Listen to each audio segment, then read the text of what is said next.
In the Torah portion, we learn about something called sara'at, often mistranslated as leprosy, but actually is a skin disease inflicted by an underlying spiritual condition. With the case of Miriam, we learn that it was evil speaking that led to this.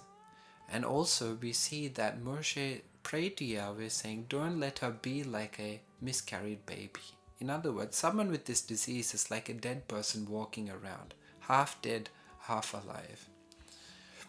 One of the titles in the Talmud for the Messiah in Sanhedrin 98b is he's said to be the leper scholar, based on Isaiah chapter 53 verse 4. That is, he has the unique ability to heal those with sara'at.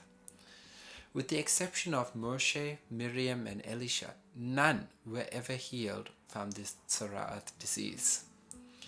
But when we fast track to Luke chapter 17, we see 10 people with sara'at came to Yeshua, and he healed them and told them to go to the priests and offer the sacrifices. That was the undeniable sign to the people that the Messiah had come in their midst.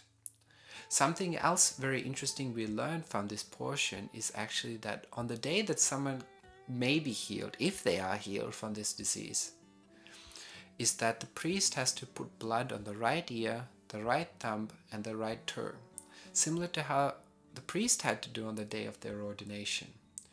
You see, this sara'at is a form of discipline from Yahweh. But Yahweh's discipline is out of love. He shows mercy and grace. He doesn't want the person to remain in a low position forever, but he wants to give them time to reflect and think what went wrong so that they can turn their life for good and be blessed afterwards.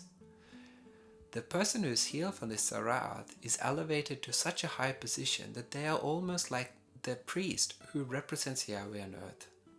And so we are told in Proverbs chapter 3, "Do not despise the discipline of Yahweh, because Yahweh disciplines those he loves as a father the son he delights in." May we have the wisdom to be open and humble to the discipline of Yahweh, and using each opportunity to walk more righteously and faithfully in the commandments of Yahweh, that he will be pleased with us and that we will be found faithful on that day of visitation.